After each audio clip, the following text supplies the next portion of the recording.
संत रामपाल जी महाराज एक अजिहे महान संत जिन्हां ने अपनी सत भगती, तत्व ज्ञान, करुणा ਅਤੇ सेवा ਦੇ बल ਤੇ समाज विच नवी मिसाल कायम कीती है। संत रामपाल जी महाराज जी दे अगवाई विच उन्हां दे सारे सतलोक आश्रम तो समाज कल्याण दे अद्भुत कारजां ने समाज नूं सुनहरे भविख दी एक नवी उम्मीद दिखाई है। संत रामपाल जी महाराज जी तो नाम दीक्षा लैण तो बाद ਲੱਖਾਂ लोकां दियां लाइलाज बीमारियां जिवें कैंसर ਅਤੇ एड्स आदि ठीक होईयां। संत जी दे ज्ञान तो प्रेरित होके उन्हां दे अनुयायियां ने ਲੱਖਾਂ यूनिट खून दान किया।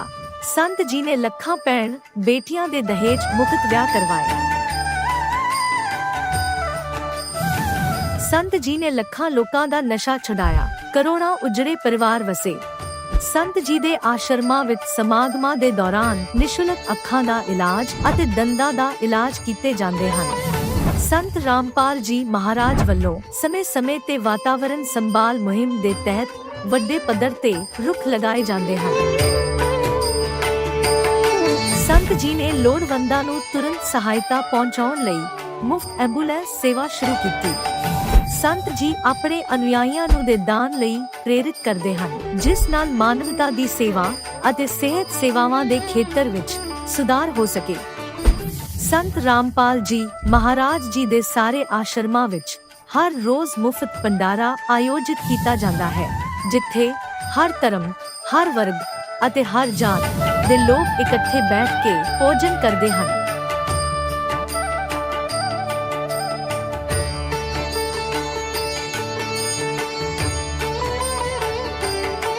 संत रामपाल जी महाराज दे आश्रमां विच हजारां बुजुर्गां नूं सन्मान ਅਤੇ ਪਿਆਰ ਨਾਲ ਜੀਵਨ ਜਿਉਣ ਦਾ ਮੌਕਾ ਮਿਲਦਾ ਹੈ। ਉਹਨਾਂ ਦੇ ਖਾਣ, ਰਹਿਣ ਅਤੇ ਸਿਹਤ ਦੀ ਪੂਰੀ ਜ਼ਿੰਮੇਵਾਰੀ ਸੰਤ ਰਾਮਪਾਲ ਜੀ ਮਹਾਰਾਜ ਚੱਕਦੇ ਹਨ।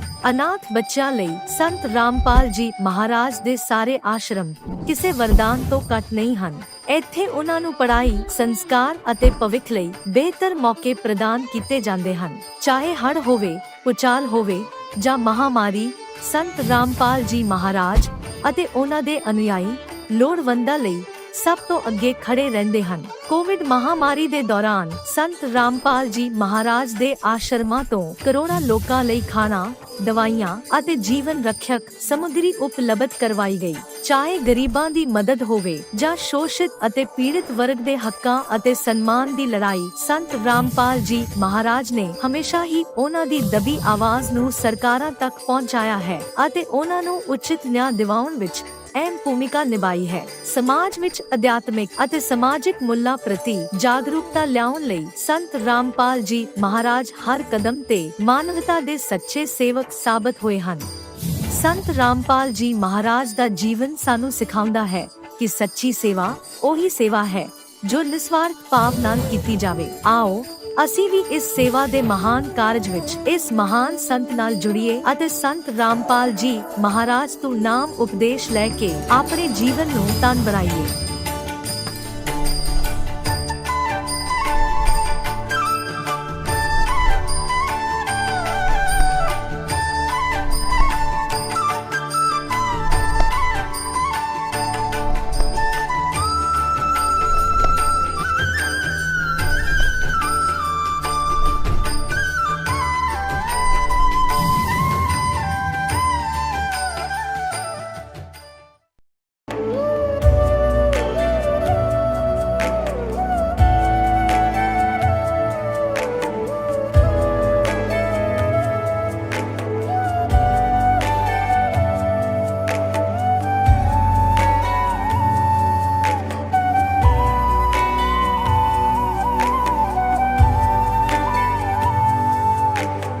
गीता 18 के श्लोक नंबर 62 में भगवान स्वयं कह रहे हैं कि अर्जुन उस परमेश्वर की शरण में जा जिसकी कृपा से परम शांति व शाश्वत स्थान अर्थात सतलोक को प्राप्त होगा।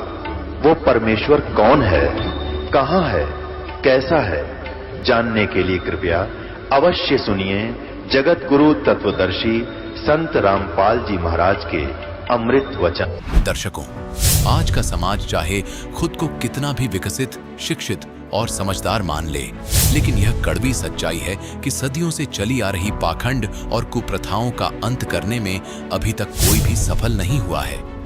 परंतु वर्तमान समय में विश्व के सबसे बड़े समाज सुधारक समर्थ दिव्य संत के आशीर्वाद से अनेक लोगों ने इन कुप्रथाओं का जड़ से नाश कर समाज में शांति और सद्भाव की मिसाल पेश की है। इसका एक जीवंत उदाहरण है रेवाड़ी हरियाणा की नेहा यादव जी। नेहा जी पहले परंपरागत देवी देवताओं की पूजा में लगी रहती थी। उनके मन में हमेशा यह सवाल उठते थे कि भगवान कौन है, वे कहाँ निवास करते हैं। साथ ही उनकी यह इच्छा थी कि उन्हें ऐसा पति मिले जो भक्ति मार्ग में सहायक हो और शादी के समय दहेज की मांग न करे। नेहा जी की सभी शंकाओं और इच्छाओं को पूर्ण परमात्मा ने पूर्ण किया। नेहा जी और उनके भाई की दहेज मुक्त शादी हुई और आज वे हर प्रकार के दुखों और समस्याओं से मुक्त हो चुकी हैं। उनके गुरुदेव जगत गुरु तत्वदर्शी संत रामपाल जी महाराज जी की कृपा से ही समाज में फैली कुप्रथाओं का जड़ से नाश हो रहा है और विश्व में शांति स्थापित हो रही है। अब सुनिए नेहा जी की जुबानी शांतिदायक परमेश्वर के चमत्कार की अद्भुत कहानी। नमस्कार जी। नमस्कार सर। क्या नाम है बहन जी आपका? सर मेरा नाम नेहा यादव है। बहन जी आप कहाँ से आई हैं? सर वैसे तो मैं अभी नारनौल में रह रही हूँ, लेकिन बेसिकली मैं रेवाड़ी गांव गोलिया की से हूँ, रेवाड़ी डिस्ट्रिक्ट से, जो हरियाणा में पड़ता है। बहन जी संत रामपाल जी महाराज से कब जुड़े आप? सर संत रामपाल जी महाराज से मैं 13 जुलाई 2005 को जुड़ी थी और उससे पहले मेरी मम्मी 22 मई 2005 को जुड़ी थी। बहन जी संत रामपाल जी महाराज से जुड़ने से पहले क्या आप कोई भक्ति साधना भी करती थी? जी सर बिल्कुल, हम संत रामपाल जी महाराज के जुड़ने से पहले आम जो साधना होती है वही साधना हम भी करते थे, देवी देवताओं की पूजा करते थे। तो फिर क्या कारण बना कि आप संत रामपाल जी महाराज की शरण में आए? एक्चुअली सर मेरी मम्मा बहुत बीमार रहती थी और मेरे पापा जी के एक दोस्त थे, वो हमारे घर पे आए और उन्होंने बताया कि मैं भी बहुत ज़्यादा परेशान था, क्योंकि हम उसे जानते थे कि वो वास्तव में बहुत ज़्यादा परेशान था और उसके घर में खाने के भी लाले पड़ गए थे। उसने बताया कि भाई मेरे साथ ऐसा ऐसा हुआ है और मैं छुप के वहाँ पे रह रहा था गुड़गांव में, क्योंकि मैं बहुत ज़्यादा परेशान था, कर्जा हो गया था मुझ पर। हम उन्हें ऑलरेडी पहले से जानते थे और उनकी बीवी बहुत ज़्यादा बीमार थी। तो सर उन्होंने बताया कि मैंने संत रामपाल जी महाराज का नाम लिया है और उनकी जो वाइफ थी वो बिल्कुल स्वस्थ हो गई थी और उनको इतना ज़्यादा फ़ायदा हुआ, बहुत ज़्यादा फ़ायदा हुआ उनको। तो मेरी मम्मी बैठ के चर्चा सुन रही थी संत रामपाल जी महाराज की और सुनते सुनते ही मेरी मम्मी को आराम हो गया। और मेरी मम्मी इतनी ज़्यादा दुखी थी ना, इतनी परेशान थी ना, जो जहाँ बताता था मम्मी वहीं चली जाती थी। तो मम्मी तो ये सोच रही थी कि हाँ भाई ठीक है, मैं तो वहाँ भी चली जाऊँगी, कोई दिक्कत नहीं है मुझे।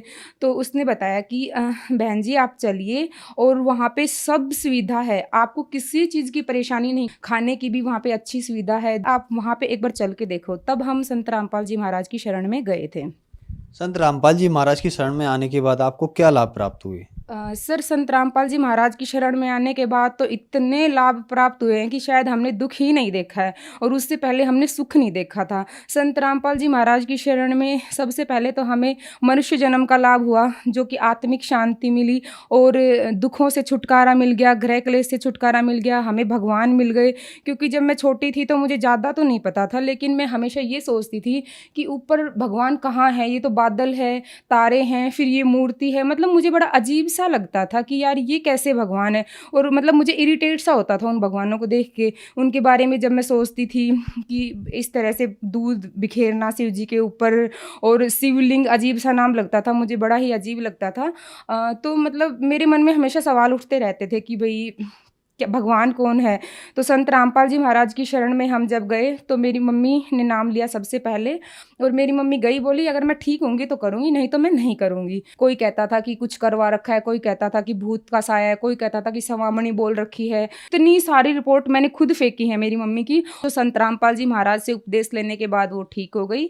घर में एक पैसा नहीं बचता था। संत रामपाल जी महाराज के उपदेश लेने के बाद हमें बहुत ज़्यादा फायदा मिला, जो हमें कहीं पे भी नहीं मिला आज तक। सर फिर उसके बाद हमने रेवाड़ी जो गांव था गोलिया की वो छोड़ दिया और उसके बाद हम नारनौल में शिफ्ट हो गए। परमात्मा ने ऐसी दया करी हमें, क्योंकि इतने कुछ पैसे भी नहीं थे हमारे पास और पापा की भी इतनी कोई बड़ी नौकरी नहीं थी, और संत रामपाल जी महाराज की कृपा से हमने प्लॉट लिया और मकान बनाए। जैसे हमने चिनाई चलवा दी थी तो मकान कंप्लीट नहीं हुए थे, तो मतलब लोग बाग ये बोलते थे कि भाई कड़िया तो घल गए होंगे ना, अब तक मजाक बनाते थे और गुरुजी का भी बहुत मजाक बनाते थे। परमात्मा ने ऐसी दया करी, मकान भी बनवा दिया और घर में किसी चीज़ की कमी नहीं है, हमें पैसों की कभी कमी नहीं आई, कभी भी। हमारा कोई भी काम है सभी काम आगे से आगे होते हैं। हमारी भैंस एक बार बहुत ज़्यादा बीमार पड़ गई थी, वो लोहा खा गई थी और लोहा खाने के बाद हमने काफ़ी बार उसको डॉक्टर को दिखाया तो वो ठीक नहीं हुई, तो हम उसे हिसार लेके गए, चेक किया तो उसने लोहा खा लिया था, उसका ऑपरेशन हुआ। तो डॉक्टर बोले कि भैंस पता नहीं बचेगी या नहीं बचेगी। तो हमने संत रामपाल जी महाराज से हमने प्रार्थना की कि डॉक्टर ऐसे कह रहे हैं कि भैंस मुश्किल ही बचेगी। तो संत रामपाल जी महाराज ने बताया कि बेटा डॉक्टर तो कहते ही हैं, आप परमात्मा पे भरोसा करो, कुछ नहीं होगा। और ऑपरेशन करते ही एक सिर्फ हमारी भैंस उठते ही बोल पड़ी, मतलब मेरे पापा जी थे सामने और उनको देख के वो बोली भैंस, और उनके साथ की बहुत सारी भैंस मर गई थी। और सर एक बार मेरा तीसरा लाभ ये हुआ कि मेरे भाई इतना ज़्यादा बीमार हो गया था, बहुत ज़्यादा बीमार हो गया था और वो जयपुर तक एडमिट हो गया और भाई की हालत बहुत ज़्यादा सीरियस थी। पापा जी बोले कि मम्मी को फ़ोन लगा के कि आप गुरुजी से प्रार्थना करो, लड़के में कुछ नहीं बचा है, और उसकी प्लेटलेट्स वगैरह बहुत ज़्यादा डाउन हो गई थी। उसके बाद हमने गुरुजी से प्रार्थना लगाई, गुरुजी से प्रार्थना लगाने के बाद मेरा भाई बंदी छोड़ की दया से इतनी जल्दी ठीक हो गया। और मेरे मामा जी को जाते ही बोला कि मामा जी मैं रोटी खाऊंगा, वो खाने का भी नाम नहीं ले रहा था, एक बिस्कुट भी नहीं खा रहा था, कुछ नहीं खा रहा था। उसने रोटी खाई और उसी दिन डिस्चार्ज किया डॉक्टर ने। परमात्मा ने इतनी दया की। उसके बाद मेरा भाई आश्रम में गया और गुरुजी ने कहा बेटा परमात्मा ने अपने कोटे से तुझे जीवन दान दिया है, और मेरे भाई को सीने से लगाया कि बेटा तेरा जीवन इतना ही था। और भगत जी वैसे तो छोटे मोटे लाभ बहुत होते रहते हैं, परमात्मा की दया से मेरे भाई की बिना दहेज के शादी हुई है। हम कुछ भी सोचते हैं उससे एडवांस भगवान हमें ज़्यादा देता है। जैसे कि पैसों का तो हमारे घर में मोरा लग रहा हो, इस तरह से हमें हमेशा मतलब आगे से आगे हर चीज़ हमें मिल जाती है। और मेरी भी रमैनी संत रामपाल जी महाराज की दया से बिना दहेज हुई है। मैं हमेशा यही इच्छा करती थी, मुझे ऐसा हस्बैंड चाहिए जो मुझे भक्ति के लिए कभी भी ना रोके और बिना दहेज मुझे लेके जाए। परमात्मा ने वो भी दया कर दी, मुझे मेरे हस्बैंड बिना दहेज के ही लेके गए हैं और भक्ति में वो इतना सहयोग है कि मुझे रोना भी आ जाता है। सर शादी के बाद अभी क्या हुआ, मेरे पेट में बहुत तेज़ दर्द उठ गया और मैं सोच रही थी कि शादी के बाद वही हो गया जो लेडीज़ बीमार रहती थी, मेरे साथ भी वही हो गया। और मुझे इतना दर्द हुआ ना, इतना दर्द हुआ, मेरे से वो दर्द सहन नहीं हो रहा था। मेरे हस्बैंड मुझे डॉक्टर के लेके गए तो डॉक्टर ने कहा कि इसके दोनों गुर्दों में पत्थरी है। पत्थरी का नाम सुन के मैं रोने लगी। मैंने सोचा कि संत रामपाल जी महाराज इतनी बड़ी शक्ति हैं, मैंने उनका ज्ञान सुना है, देखा है, आज तक मुझे कुछ नहीं हो सकता, मुझे इतना विश्वास था। और जब मैं दोबारा दूसरे डॉक्टर के पास गई तो उन्होंने कहा कि इनको पत्थरी नहीं है, और मैं जब तीसरे डॉक्टर के पास गई तो उन्होंने भी यही कहा। फिर मुझे यूं शक होने लग गया कि मतलब पता नहीं थी भी या नहीं थी पत्थरी। तो मैंने चेक करवाई, फाइल चेक करवाई तो उन्होंने बताया कि आपको पत्थरी तो थी लेकिन आपकी पत्थरी खत्म हो गई। परमात्मा ने मेरी मात्र शायद 1 हफ्ते के अंदर मैंने वो रिपोर्ट करवाई डॉक्टर के पास, मेरी पत्थरी भी खत्म हो गई थी सर। और वैसे तो बहुत सारे लाभ होते रहते हैं। अभी मैं डॉक्टर के पास गई थी, मुझे दर्द हो रहा था तो उन्होंने बताया कि यूट्रस पे सूजन है। और जब मेरी मतलब शादी हुई थी, रमैनी हुई थी, तो उसके बाद मेरे ससुराल वाले बिना नाम के थे, तो मैंने सोचा कि छोटा मोटा कुछ करवाया होगा उन्होंने तो मेरा नाम खंडित हो गया होगा, तो मैं नाम शुद्ध करवा लेती हूँ। तो तब तक मुझे आराम नहीं पड़ रहा था भगत जी। जैसे ही मैंने नाम शुद्ध करवाया तो मैं तभी ठीक हो गई, बिल्कुल ठीक हो गई। और वैसे तो छोटे मोटे लाभ बहुत सारे होते रहते हैं। संत रामपाल जी महाराज से नाम दीक्षा लेने के बाद आपको बहुत सारे लाभ प्राप्त हुए, तो जो और श्रद्धालु आज आपको देख रहे हैं, खास करके आपकी उम्र के, उनके लिए आप क्या संदेश देना चाहेंगी? सर मैं उनको ये संदेश देना चाहूँगी कि आज के युग में सभी पढ़े लिखे हैं। भगवान ने इतना ज़माना आगे बढ़ा दिया है कि हर इंसान पढ़ा लिखा है, सबके घर में कोई ना कोई पढ़ा लिखा है। और जो संत रामपाल जी महाराज हैं वो वेदों के अनुसार, शास्त्रों के अनुसार, हिंदू धर्म के जो शास्त्र हैं, कुरान, और जो मतलब सिख धर्म का और मुस्लिम धर्म का जो भी शास्त्र है, उन शास्त्रों को प्रोजेक्ट पे दिखा के ज्ञान देते देते हैं। और संत रामपाल जी महाराज अन्य धर्मगुरुओं की तरह कोई उवाबाई ज्ञान नहीं देते, वो शास्त्रों के अनुसार ज्ञान देते हैं। तो आप पढ़े लिखे हो, मतलब एटलीस्ट आप उनका ज्ञान सुनो। आजकल परमात्मा ने इंटरनेट का युग बनाया हुआ है, तो आप उस पर भी चेक कर सकते हो, आप टीवी पे भी सुन सकते हो। मैं तो सबसे यही प्रार्थना करूंगी कि आप संत रामपाल जी महाराज का ज्ञान सुनो और आप उनकी शरण में आओ, क्योंकि मनुष्य जन्म बार बार नहीं मिलता, मनुष्य जन्म एक बार मिलता है। तो आप मनुष्य जन्म का लाभ उठाओ। संत रामपाल जी महाराज पूर्ण गुरु हैं और वो पूर्ण परमात्मा से मिलवाते हैं, और ये शास्त्रों के आधार पर है, कोई अपने मतलब मनमानी बात नहीं है। मैं सबसे यही प्रार्थना करूंगी। बहन जी, संत रामपाल जी महाराज से नाम दीक्षा कैसे प्राप्त की जा सकती है? सर, संत रामपाल जी महाराज से नाम दीक्षा प्राप्त करने के लिए www जगत गुरु संत रामपाल जी महाराज साइट पे देख सकते हैं। और जितने भी स्टेट हैं, जितने भी डिस्ट्रिक्ट है, सभी के अंदर नामदान केंद्र खुले हुए हैं। अगर फिर भी नहीं पता चलता है तो चैनलों पर संत रामपाल जी महाराज के सत्संग आते हैं, और उसके नीचे एक पट्टी आती है, पट्टी के ऊपर नंबर लिखे हुए हैं, उन पे फ़ोन करके आप पता कर सकते हैं, अपने नज़दीकी सेंटर पे जाके नाम दीक्षा ले सकते हैं। धन्यवाद जी। सत्संग। अब जगत गुरु तत्वदर्शी संत रामपाल जी महाराज जी के सत्संग के माध्यम से उस अद्वितीय आध्यात्मिक ज्ञान के बारे में जानते हैं, जिसके माध्यम से आप भी प्राप्त कर सकते हैं ऐसे आध्यात्मिक, मानसिक और भौतिक सुख जो अभी तक आपने सिर्फ मीराबाई, ध्रुव, प्रहलाद जैसे कुछ ही भक्तों की जीवन कथा में सुने होंगे।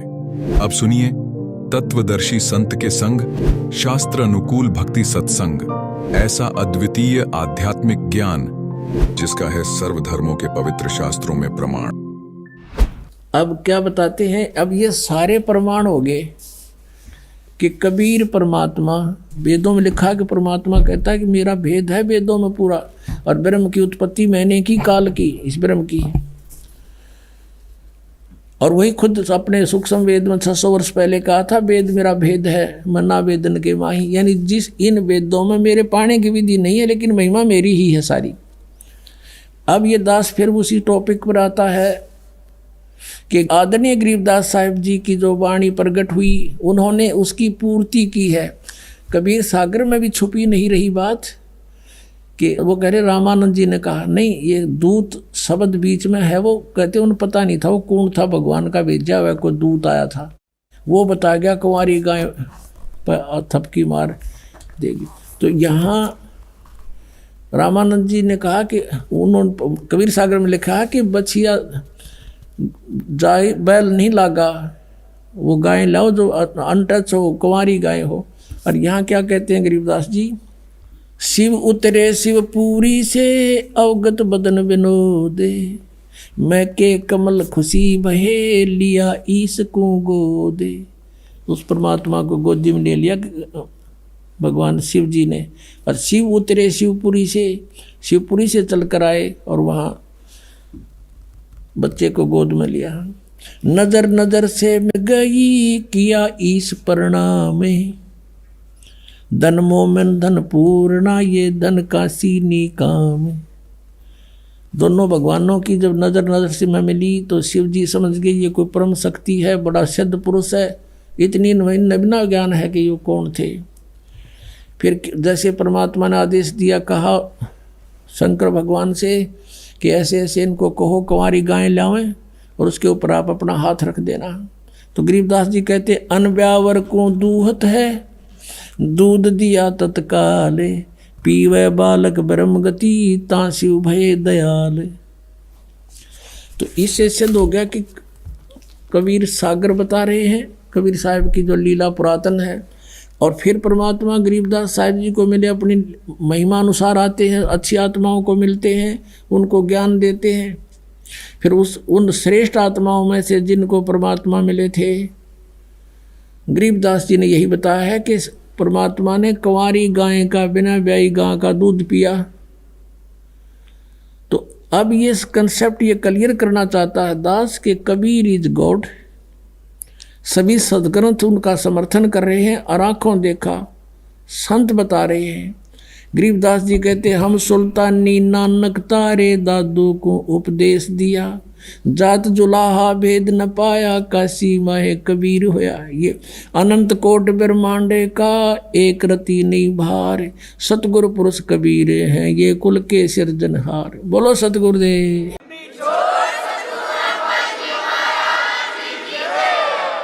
परम पिता परमात्मा पूर्ण ब्रह्म सर्व सृष्टि रचनहार कबीर परमेश्वर जी की असीम रजा से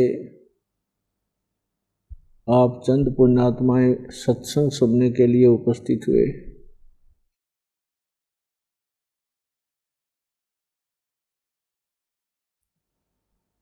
सत्संग की प्राप्ति बहुत ही पुण्यकर्मी प्राणी को होती है, बहुत ही दुर्लभ है। संतों ने, सभी सद्ग्रंथों ने और स्वयं परमेश्वर ने आकर के हमें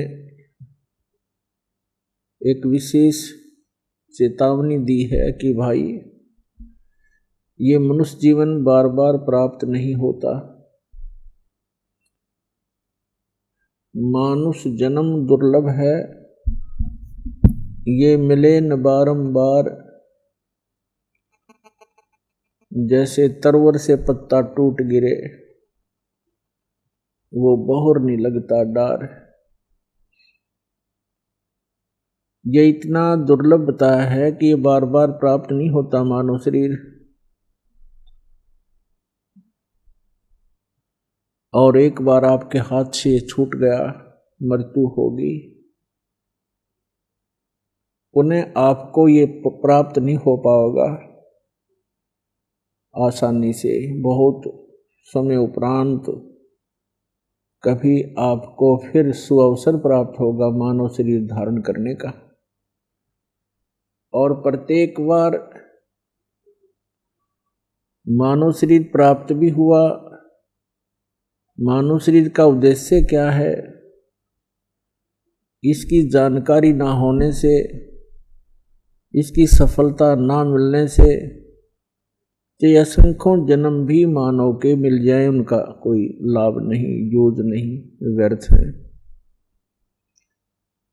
तो सत्संग में आने से पता चलता है कि मानव शरीर कितना इम्पोर्टेंट है, कितना बहुमूल्य है, और हम मानव शरीर को प्राप्त करके उसके उद्देश्य से अपरिचित होने के कारण हम असंख्यों मानव शरीर नष्ट कर चुके हैं।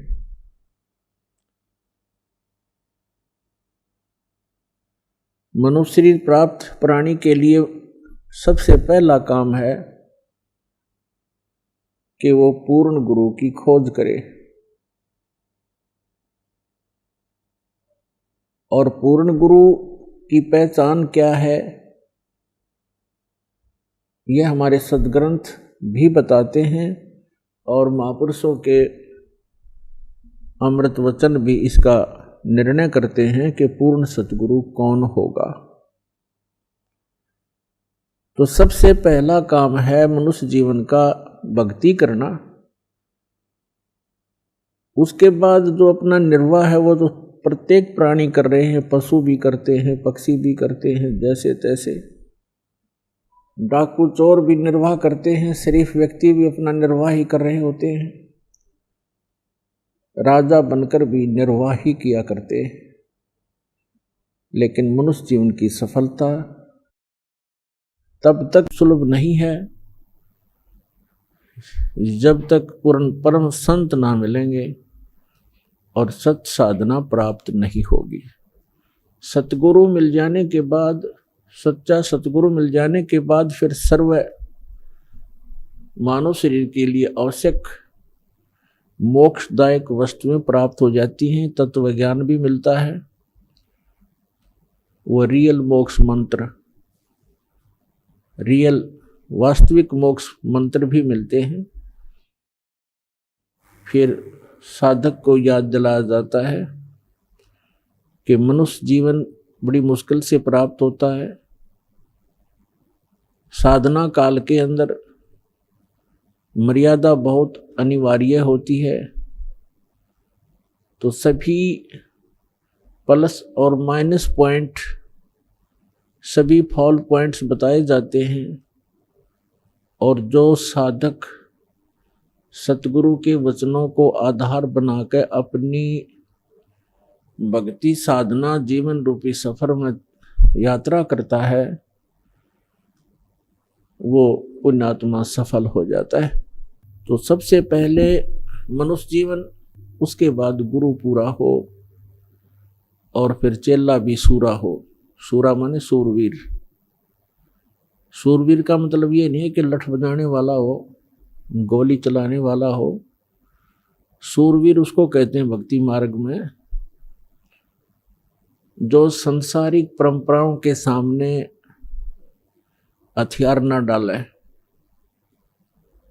क्योंकि भक्ति मार्ग की परंपराएं और समाज जो भक्ति नहीं करते वो व्यक्ति, उनके मर्यादा और परंपराओं में अंतर होता है।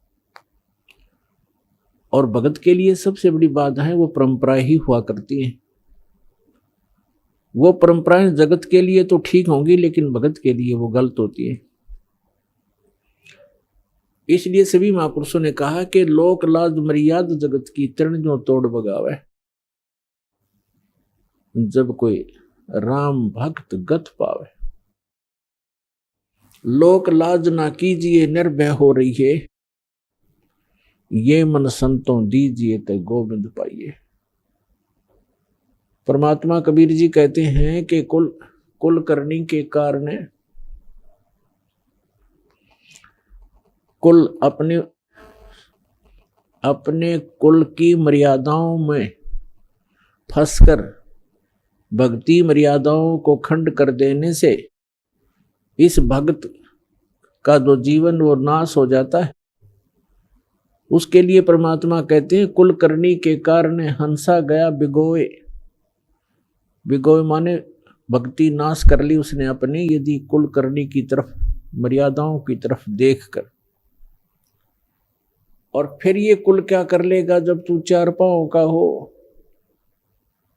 वही आपके मित्र, आपके रिलेटिव, आपके कुल के लोग उस समय आपको कोई सपोर्ट नहीं कर पाएंगे जिस समय आप मर्यादा भंग होने से पशु की योनि में चला जाएगा, गधे कुत्ते सूअर बन जाओगे। तो परमात्मा कहते हैं कि कुल करनी के कारण अंसा गया बिगो। और फिर ये कुल क्या कर लेगा जब तू चार पांव का हो? तो पुण्यात्मा, यदि आपने इस मनुष्य जीवन को सफल बनाना है और युगों युगों से भटक रहे, कष्ट उठा रहे आपके जीव को बचाना है और सतलोक में एक सुखी स्थान, वो अमर स्थान प्राप्त करना है, तो अब सुअवसर है। सब आपको तत्व ज्ञान प्राप्त है, सत मंत्र आपको प्राप्त है। अब आपने देखना है कि आप कितना सफलता प्राप्त कर सकते हो, इसमें कितनी सफलता प्राप्त कर सकते हो। और जो संघर्ष करके सफल हो गए, सदा सदा के लिए सुखी हो जाओगे। अन्यथा जिस लोक में आप रह रहे हो ये लोक ठीक नहीं। इस जैसा गंदा स्थान कहीं देखने को नहीं मिलेगा अपने ऊपर के लोकों में। और जहां आप सथाई होना चाहते, आपको ये मालूम होते हुए कि ना जाने कब हम चले जाएंगे, मृत्यु हो जाएगी, और उसके बाद हमारी आंखें ऐसी बंद कर रखी है अज्ञानता से, हम यही कोठी और बंगले और बैंक बैलेंस, सारा दिन तगड़मबाजी, इसी में जीवन नष्ट कर रहे हैं। ये कोई जीवन है? और परमात्मा ने आकर के सब संतों, उन महापुरुषों को सतलोक दिखाया, वहां से वापस छोड़ा। उन महापुरुषों ने गवाही दी है कि ऐसा स्थान है जहां तुम सदा सुखी रहोगे, और वहां एक बार आपका जन्म होगा, फिर मृत्यु कभी नहीं होगी, आपका परिवार होगा। यहाँ तो पत्थरों के पहाड़ हैं, वहां हीरे और जवाहरात मोतियों के पहाड़ हैं, आपके ठोकरों में पड़े रहेंगे। जिस माया को आप यहाँ छुपाते फिरते हो, वहां आपके चरणों में सदा रहेगी। किसी चीज का अभाव नहीं, कोई रोग नहीं, कोई कोढ़ नहीं। इतना सुंदर शरीर होगा, राग द्वेष नहीं वहां पर, क्योंकि शरीर दूसरा है, स्नायु तत्वों से नहीं बना हुआ, एक तत्व से बना हुआ है, नूर तत्व से। और वहां सदा सुखी, कोई टेंशन नहीं, कोई रोग नहीं, वृद्ध अवस्था नहीं, मृत्यु नहीं, यहाँ सारे ही दुख। और फिर भी हम यही चाहते हैं कि यहीं बने रहें और भक्ति मार्ग को पीछे कर देते हैं और संसारिक कार्यों को आगे रखते हैं। यही दास देख रहा है, 10, 15, 17 वर्ष हो गए दास ने दिन रात यही वचन विचार देते हुए जो भगवान ने बताए थे, और फिर भी इतना असर नहीं हो पा रहा बच्चों पर जितना दास चाहता है, ताकि इनका पीछा छूटे। ठीक है, इस ये भक्ति मार्ग विश्व में 1 नंबर की है। यदि भक्ति करते रहे, पार नहीं होगे तो यहाँ के सुख भी आपको, ये झूठे सुख भी विश्व में कहीं नहीं मिलेंगे, जो यहां से ही प्राप्त होंगे। लेकिन ये सुख सा कुछ नहीं है, चाहे पृथ्वी का राजा बन जावे, चाहे इंद्र की गद्दी प्राप्त हो जाए, अपना जीवन नाश करने वाली बात है। तो पुण्यात्मा, परमात्मा कहते हैं समझा है तो सिर धर पाओ, बहुर नहीं रे ऐसा दाव। यदि आपको ये बात समझ में आ गई है कि मानव शरीर फिर मिलेगा नहीं, और ये अवसर, ये युग, ये भक्ति काल, ये भक्ति युग जो अब आपको प्राप्त है, ये शायद कभी प्राप्त ना हो आने वाले युगों में। आज जो मानव शरीर प्राप्त प्राणी हैं, बहन हैं, भाई हैं, बुजुर्ग हैं, बच्चे हैं, वो बहुत ही पुण्यकर्मी हैं, और जिनको सतलोक आश्रम बरवाला से दीक्षा प्राप्त हो गई, उनका तो कहना ही क्या है, वो कितनी पुण्यकर्मी प्राणी है। लेकिन सफल नहीं हुए तो सब आपका प्रयत्न विफल, और ना जाने कितने कष्ट फिर आने वाले जीवनों में प्राप्त हो जाएंगे। इसलिए आपको बार बार सतर्क किया जाता है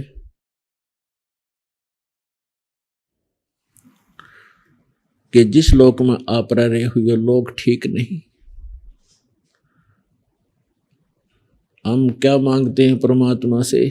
संपत्ति दे दाता, घना धन दे दे, कोठी और कार दे, बेटा और बेटी दे।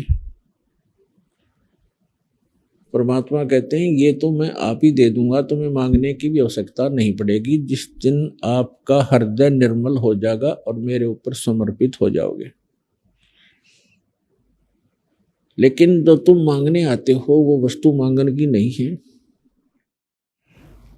आप जी मांगिए, भक्ति दान गुरु दीजियो, देवन के देवाओ।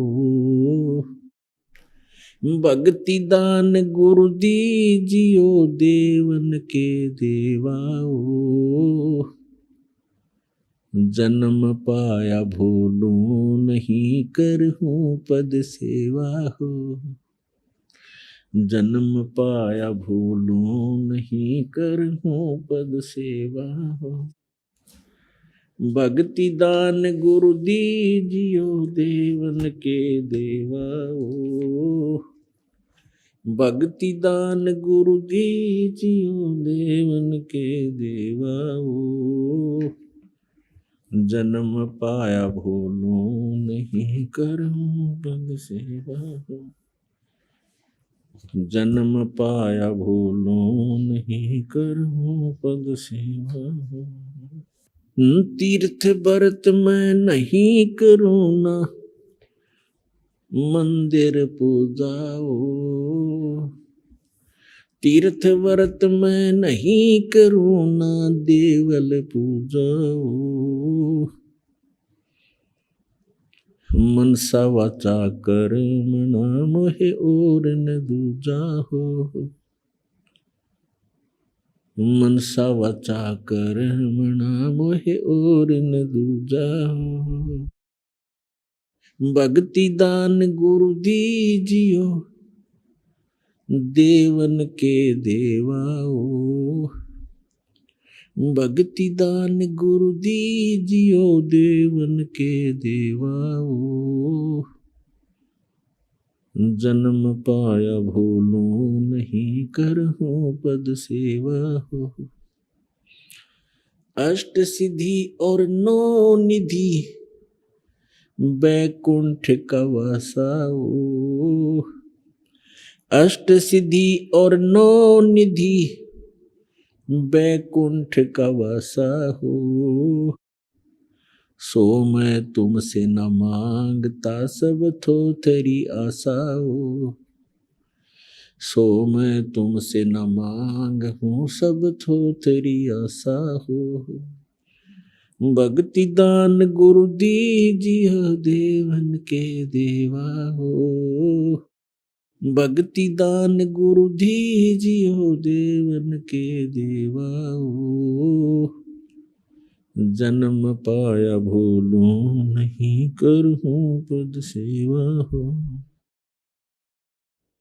सुख संपत्ति परिवार धन और सुंदर नारी हो। सुख संपत्ति परिवार धन और सुंदर नारी हो। सपने में इच्छा नहीं करूं गुरु आने तुम्हारी हो। सपने में इच्छा नहीं करूं गुरु आने तुम्हारी हो। भक्ति दान गुरु दीजियो देवन के देवाओ। भक्ति दान गुरु दीजियो देवन के देवाओ। जन्म पाया भूलूं नहीं करहूं पद सेवा हो। जन्म पाया भूलूं नहीं करहूं पद सेवा हो। धर्मदास की विनती समर्थ चत दीजो हो। धर्मदास की विनती समर्थ चत दीजो हो। आवागमन निवार के अपना कर लीजो हो। आवागमन निवार के अपना कर लीजो हो। भक्ति दान गुरु दीजियो देवन के देवाओ। जन्म पाया भूलूं नहीं करहूं पद सेवा हो। जन्म पाया भूलूं नहीं करहूं पद सेवा हो। क्या बताते हैं, आदरणीय धर्मदास साहिब जी परमात्मा से परिचित हुए, सचखंड सतलोक देखकर वापस आए। वहां के सुख को देखकर फिर यहाँ के सुख से परिचित होकर के उन्होंने कहा था कि जो साधनाएं आप जी ने हमें बताई हैं परमेश्वर, ये सच साधना है। पहले धर्मदास जी हिंदू धर्म के अंदर जन्म होने के कारण हमारी तरह इन भ्रमित गुरुओं के आधार से मंदिरों में जाना, तीर्थों पे जाना, व्रत रखना, ये सब क्रियाएं कर रहे थे। फिर तत्व ज्ञान के प्रकाश से पता चला कि ये यूजलेस है, आन उपासना है ये। तो उसके बाद कहते हैं कि तीर्थ व्रत में नहीं करूं और ना मंदिर पूजा हो और मनसा वाचा कर्म ना मोय और न दूजा हो। कि परमात्मा आपके अतिरिक्त, आपके बताए गए भक्ति मार्ग के अतिरिक्त मनसा वाचा कर्मणा यानी 3 वचन से भी मैं कभी भी अन्य साधना नहीं करूंगा। फिर बताते हैं अष्ट सिद्धि और 9 निधि और बैकुंठ का वासा हो। स्वर्ग की प्राप्ति भी दाता मैं नहीं चाहूंगा, क्योंकि स्वर्ग में गए हुए प्राणी भी अपना पुण्य नाश करके पुनः फिर पृथ्वी पर आते हैं कष्ट भोगने के लिए, अपने पाप कर्मों का कष्ट उठाने के लिए। परमेश्वर कबीर जी ने अपने तत्व ज्ञान में बताया है कि जितने भी स्वर्ग हैं ऊपर के लोकों में, वो ऐसे समझो जैसे रेस्टोरेंट होते हैं।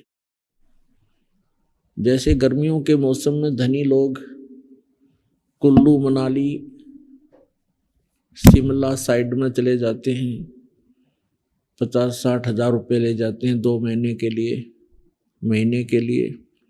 वहाँ होटल में कमरा बुक करा लेते हैं किराए पर। सब कुछ उनकी जेब से खर्च होता है, वहाँ उनका फील्ड नहीं है, वो वहाँ इनकम नहीं कर सकते, केवल खर्च ही कर सकते हैं और बैठकर अपनी पूंजी का वो प्रयोग कर सकते हैं, उसको खर्च कर सकते हैं और वहाँ के जो वातावरण का वो कुछ समय के लिए आनंद उठा सकते हैं अपनी पूंजी से। और जब उनकी पूंजी खिसक जाती है, खत्म हो जाती है, अपने आप वहाँ से चलने के लिए विवश हो जाते हैं और अपने कर्म क्षेत्र में आकर के फिर वो सारा वर्ष 10-11 महीने फिर से प्रयत्नशील रहते हैं। धन बचा तो वो बकवादों के लिए तो वहाँ जा पाएंगे पुनः वो शिमला में अगले महीने, और नहीं बचा तो रोटी के भी समस्या हो सकती है, तो वो भी गई सुविधाएं। तो इस प्रकार परमात्मा ने बताया है कि आप जी जो धर्म करते हैं और ये अन्य साधनाएं जो करते हो अन्य देवताओं की, ये केवल आपको स्वर्ग प्राप्ति तक करा देंगे और आप स्वर्ग में अपने पुण्यों को, जैसे शिमला और कुल्लू मनाली के अंदर रेस्टोरेंट में अपना भौतिक धन नाश करते हैं, वहाँ आध्यात्मिक धन नाश होता है।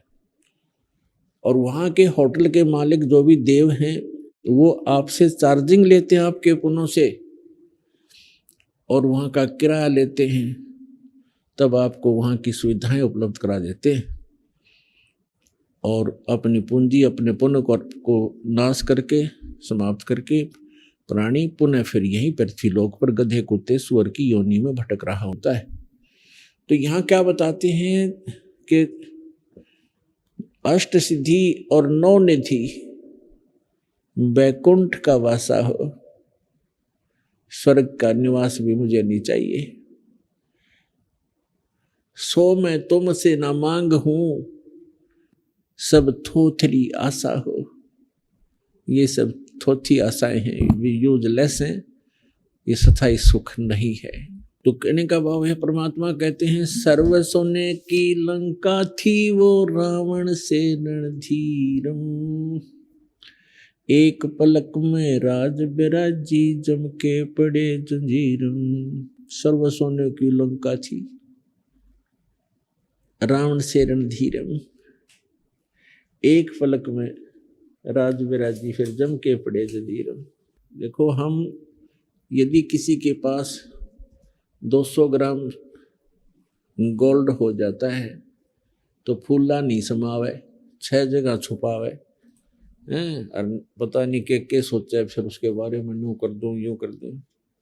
परमात्मा कहते हैं सर्व सोने की लंका थी और वो रावण से रणधीरम, एक पलक में राज विराजी और फिर जम के पड़े जंजीरम। मन तो सुख के सागर बसरे भाई और न ऐसा यसरे। आप तो 100-200 ग्राम सोना हो जाता, वो तो घना मुश्किल से मिलेगा किसी के पास। अभी आपने सुने संत रामपाल जी महाराज के मंगल प्रवचन। आइए अब सुनते हैं संत रामपाल जी महाराज से नाम दीक्षा लेकर सतभक्ति करके अद्भुत लाभ प्राप्त करने वाले अनुयायी के विचार। दर्शकों, प्रत्येक श्रद्धालु अपने गुरु को सच्चा गुरु मानता है और उनके द्वारा बताई गई सभी भक्ति साधना करता है, लेकिन उसका अपने गुरु पर विश्वास तो तब डगमगा जाता है जब सभी भक्ति साधनाओं को करते हुए भी कष्ट पर कष्ट आते हैं, कोई लाभ नहीं मिलता, और दूसरी तरफ उनके गुरु भी ये कहकर टाल देते हैं कि ये तो आपके प्रारब्ध कर्म है, इन्हें तो आपने भोगना ही पड़ेगा। कहते हैं जब इंसान के पास कोई चारा नहीं बचता तब वह भगवान को याद करता है। आज हम आपको एक ऐसे ही श्रद्धालु का सच्चा अनुभव सुनाने जा रहे हैं। ये है आशाराम जी, जिन्होंने 32 साल तक राधा स्वामी पंथ में भक्ति साधना की, लेकिन इन सभी साधनाओं को करते करते कब इनके परिवार के ऊपर दुखों का पहाड़ टूट पड़ा कि इन्हें पता ही नहीं चला। आंखें तक खराब हो गईं। परिवार में प्रेत बाधा का साया छा गया। इनके पूरे घर में प्रेत बाधा से घमासान मचा था। इसी बीच इन्हें एक ऐसी पुस्तक मिली, ज्ञान गंगा, जिसने इनकी जीवन की राह आध्यात्मिकता की ओर मोड़ दी और इनके पूरे परिवार ने संत रामपाल जी महाराज से नाम दीक्षा ली। उसके बाद तो इनके जीवन में खुशियों की बौछार हो गई। इनकी आर्थिक, शारीरिक और पारिवारिक स्थिति ठीक हुई। साथ ही प्रेत बाधा की समस्या से भी जड़ से छुटकारा मिला। जो लाभ इन्हें 32 साल से राधा स्वामी पंथ में नहीं मिले, वे सभी लाभ संत रामपाल जी महाराज की शरण में आने के केवल कुछ ही समय बाद मिलना प्रारंभ हो गए। आइए अब सुनते हैं संत रामपाल जी महाराज से नाम दीक्षा लेकर खुशहाल जीवन जीने की सच्ची कहानी, आशाराम जी की अपनी जुबानी। जी नमस्कार। नमस्कार जी। क्या नाम है सर आपका? आसाराम है जी। आसाराम जी, कहाँ से आए हो आप? हम जी पदमपुर गंगानगर से। सर, संत रामपाल जी महाराज जी से जुड़ने से पहले आप क्या भक्ति साधना करते थे? राधा स्वामी में थे जी। राधा। कितने साल तक भक्ति की आपने? हमने जी 32 साल तक करी। क्या आपको वहाँ से कोई विशेष लाभ भी मिला? नहीं जी, कोई लाभ नहीं मिला। दुख ही दुख मिले। हमारे घर में भूत नाचने लगे। हमारी जो बड़े लड़का है उनकी घरवाली मर गई, भूत ने तोड़ दी। और उसके बाद में छोटी और है बहू जो लड़के की, उसके अंदर भूत आने लगे। हमारे घर में जितने भी डांगर पशु थे वो बिल्कुल एक बार दूध काट लिया दूसरा नहीं निकाल सकते थे। इतना हमारे घर में घमसान मचा दिया भूतों ने। तो कोई हाल नहीं। हमने फिर हमारे गुरु चरणजीत से कहा भी हमारे घर में तो ये हाल हो रहा है, हम तो सुखी नहीं है, हमारे बहुत दुख है जी, इसको कम करो। तो वो बोलो ये जगह दुख है ये तो भोगना ही पड़ेगा, चाहे हंस कर भोगो चाहे रो कर भोगो, ये भोगना पड़ेगा और बाद में आपको सुख हो जाएगा अगले जन्म में, इस जन्म में तो दुख करना पड़ेगा ये। तो मैंने बोले ये क्या है, आप फिर क्या काम करते हो? बात हुई हमारी चरणजीत से आमने सामने। तो आप क्या करते हो? हम तो देवी देवता की बीच में पूजा करते हैं, जैसे रामदेव जी की, हनुमान जी की, गोसाई जी की और खेत पाल की, सारों की पूजा करते हैं हम। तो आप क्या करोगे हमारे? बोले हम तो आत्मा के हैं, ये शरीर के नहीं है हमारा साथी, तो आप भोगो बेशक, हम क्या करें। तो उसने ये कहा तो हमारे इतना दुख पहाड़ टूट पड़ा कि दिल के अंदर छेक हो गया। तो हमने सोचा भी चलो भक्ति कम हुई है हमारे से, ज़्यादा करें। तो हमने 4-4 घंटे तक कपड़ा ऊपर लेकर के हम भक्ति करते थे और हमारे यहाँ तक कर हमारे को प्रकाश तो दिखा पर मिला कुछ नहीं वहाँ। हमने कहा जी भक्ति तो हम बहुत करते हैं, 4-4, 5-5 घंटे करते हैं, लेकिन हमारे को परमात्मा का दर्शन नहीं होया, भगवान का दर्शन नहीं होया। वो बोलो जी धीरे धीरे ज्योति के दर्शन हो जाएंगे और आप भक्ति करते रहोगे उस ज्योति में समा जाओगे, जैसे समुद्र में पानी की बूंद समा जाती है ऐसे समा जाओगे आप। मैंने सोचा ये सुख तो नहीं होया, ये तो जैसे पतंगे समा जाते ज्योति में ऐसे समा जाएंगे, फिर क्या भक्ति हुई? कुछ भी नहीं हुई है। तो हमने जी दुख ही दुख भोगा और उस दुख में भूत नाचने लगे। लड़कों के जो थी घरवाली उसके अंदर भूत नाचने लगे और ऐसे साणों के पास जाते और जो शाणे उसको कहते हैं जो जंतर मंत्र करते हैं उनके पास जाते तो वो जी डोरे तबीत बना के देते, बोले इससे आराम आ जाएगी। किसने 5,000 दिया, किसने 2,000 दिया, ऐसे चक्कर में पड़ते रहे करते करते। और वो उसकी जो घरवाली है वो मेरे बड़े लड़के की घरवाली वो ख़त्म होगी, भूतों ने मरोड़ दी। और हम डॉक्टर के पास ले गए, इतना खून बह गया कोई अंदाज़ा नहीं। वो बोले ये नहीं बचेगी, ये तो प्रेत में आ गई है, बाधा में आ गई है, आप इसको घर ले जाओ। तो वो जब घर में ले आए तो हमारे ऊपर से छत ऐसे जैसे नीचे आएगी ऐसे भूत ऊपर नाचते थे। और जो खुरली है, ठाण है, उसके अंदर टूने तबीत, और जो गेट है गेट के पास टूना तबीत। हमारा तो कोई हाल ही नहीं रहा। तो हम सोचते भाई ये देवी देवते मना रहे हैं तो ये राधा स्वामी क्या कर रहा है, चरणजीत क्या करेगा हमारे तो चक्कर यही। हमारे जितने दुख पड़ते हम ज़्यादा भक्ति करते, दुख कम नहीं हुआ बिल्कुल ही। और हमारा शरीर तकड़ा पूरा था और हम भक्ति कर करके सूख के जमा अभी हमारे कोई अंदर सत्य नहीं है, ऐसे ही हम बोल रहे हैं अंदाजे से। और इतने दुखी होए राधा स्वामी में, मेरे जितना कोई दुखी नहीं होएगा। हाँ, आँख भी फूट गई जी, ये आंखें हमारी बिल्कुल खराब हो गई। ये राधा स्वामी ने खराब की? स्वामी ने करी है ये खराब, और किसी ने नहीं करी। देवी देवता मनाते थे और मेरे को गुस्सा आ गया। हमने वो थान थे, फोटो थे, सब बाहर निकाल कर फेंक दिया। जैसे रामदेव जी, गुसाई जी, खेतपाल, हनुमान जी के सारे की पूजा करते थे, वो हमने चक्कर बाहर फेंके और मेरी आंख नीचे गिर पड़ी। लोगों ने कहा अरे तेने ये देवी देवता को बाहर फेंके है जब तू तेरे कष्ट आया है, जब ये आंख खराब हुई है तेरी, कोई निकल कर पड़ गया है, तो आप उनकी पूजा करो। तो हमने इधर उधर फेरे तो साणों के पास गए, वो बोले आपने देवी देवताओं को छोड़ दिया, जब ऐसे हुए है तो वो दोबारे फेर बना लिए थान, क्यों दुखी थे। तो ऐसे करते करते मेरे को कई साल व्यतीत हो गए। क्यों, मेरे वो कालजे के अंदर मोरा, छेकला कालजे के अंदर था, डॉक्टरों के पास जाते, दिल के अंदर छेद हो गया, के अंदर छेक हो गए। तो डॉक्टर के पास गया, सर्जन के पास, वो बोले आपको ऑपरेशन कराना पड़ेगा चंडीगढ़ में, यहाँ होता नहीं। हम पदमपुर में रहते हैं लोकल में, यहाँ पर कोई है नहीं सर्जन डॉक्टर। तो हम उनको बोले कितने लगेंगे, वो बोले 4-5 लाख लगेंगे। तो हम कहाँ से लेंगे, इतने पैसे है नहीं हमारे पास। तो हम रोते कर लाते, बहुत दुखी हुए। और उसके बाद में हमारे पशु थे, गां भैंस थी, वो मर जाती, कोई गौशाले में छोड़ कर आते, हमारे पास कोई दूध नहीं था। इतना राधा स्वामी ने और भूतों ने हमारे को कष्ट दिए। तो सर आपको संत रामपाल जी महाराज जी के बारे में कैसे पता चला?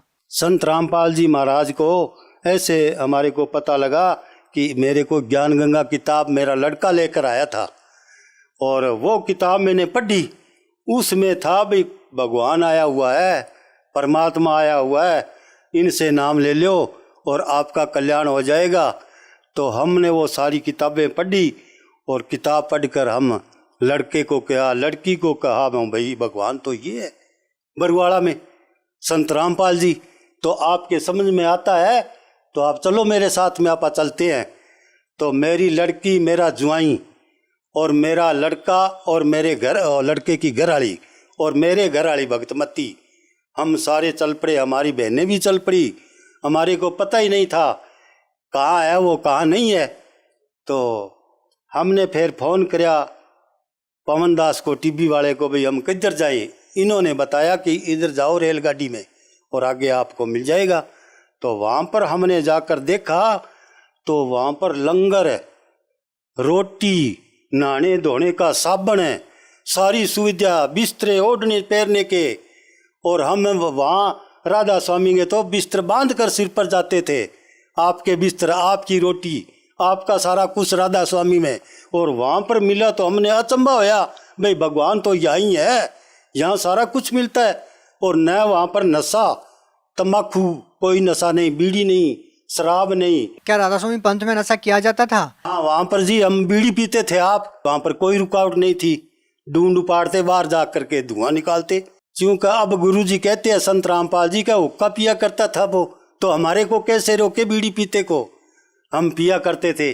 और वहाँ पर आके बरुवाड़ा में संत रामपाल जी ने आरोप लगाया कोई बीड़ी जर्दा और शराब, भांग, दतूरा कुछ नहीं पीना है, सीधा राम नाम का लेना है। तो हमने देखा भाई ये है भगवान। तो लाखों में करोड़ों आदमी वहाँ पर इकट्ठे होते हैं आश्रम में, संत रामपाल जी के पास बरवाड़ा में, वहाँ पर कोई बीड़ी जर्दा नहीं पीता, न ही कोई झूठ बोलते, और बहुत ही अच्छा विचार देकर हमने वहाँ पर नामदान लिया। फिर सर, जब आप राधा स्वामी पंत के संत के पास गए अपने दुखों को लेकर, तो उन्होंने आपको कहा कि दुख तो भोगने से ही समाप्त होंगे। तो सर, हम आपसे जानना चाहते हैं कि जब आप संत रामपाल जी महाराज जी के पास गए अपने दुखों को लेकर, तो सर उन्होंने आपको क्या कहा? संत रामपाल जी बोले, बेटा आप आ गए? मैं ये जी आप कहाँ से जानते? 2012 में कम ही थी संगत, हम सत्संग में नहीं गए थे, दूसरे दिन गए थे।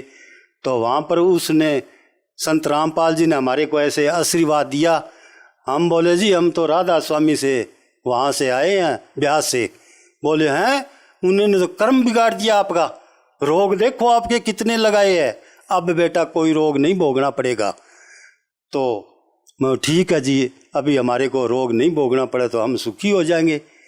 तो हमारे को कष्ट तो जरूर आए, पर गुरुजी ने, संत रामपाल जी ने साथ साथ में ही काट दिए रोग।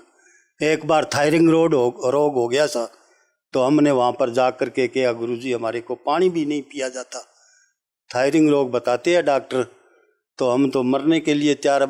बेटा तेरे मौत थी और आज तुम बच गया, यहाँ आ गया, भक्ति करो बेटा आप ठीक हो जाएंगे। तो मैं उसी टाइम ठीक हो गया, खड़े खड़े हो गया जी।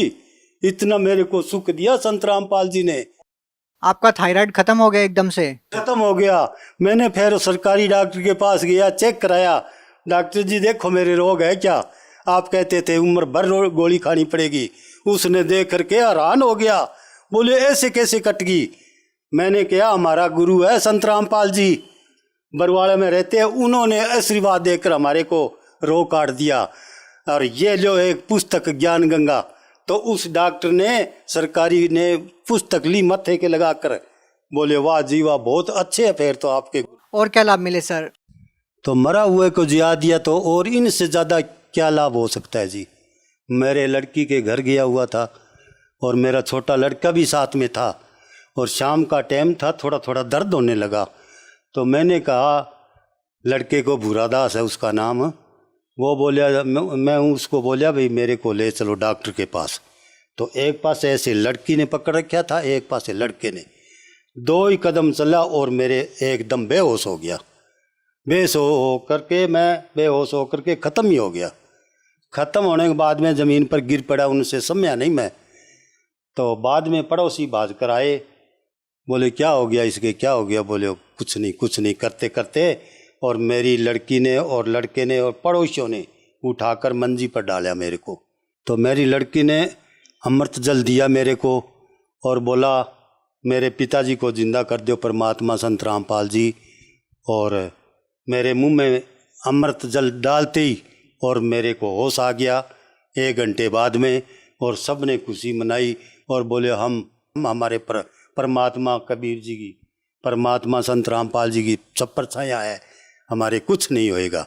तो मैं ठीक होकर के घर आ गया। फिर सर और क्या क्या लाभ मिले संत रामपाल जी महाराज जी से जुड़ने के बाद? और तो पशु हमारे आगे भैंस दूने लगी, सारा कुछ हो गया घर में। और जो बड़ा लड़के की बहू खत्म होगी, वो भी तुम्हारे शादी कर ली, उसने भी नाम ले लिया, बड़े लड़के ने नाम ले लिया, छोटी बहू ने और लड़के ने नाम ले लिया। जो भूत थे वो पिछली घड़ी भागे दड़बड़ करते, वो पड़ोसी कहने लगे, बोले आप तो कोई साधु संत से टूना करवा के और हमारे घर में भूत छोड़ दिए। हमने बोला भाई हम किसके भूत छोड़े, हमारे को आप तंग कर रहे थे, आप इसमें जुड़ो संत रामपाल जी से और आपके भूत भाग जाएंगे। तो कईयों ने नाम लिया था, यहाँ पदमपुर में सत्संग हुई तब।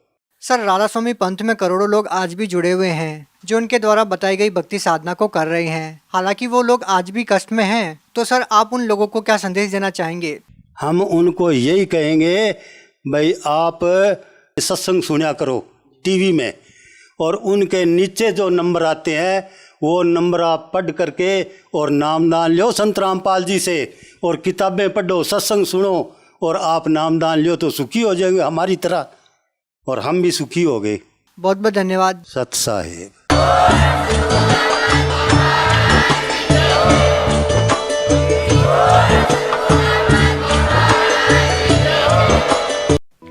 आप सुन रहे थे जगत गुरु तत्वदर्शी संत रामपाल जी महाराज के मंगल प्रवचन।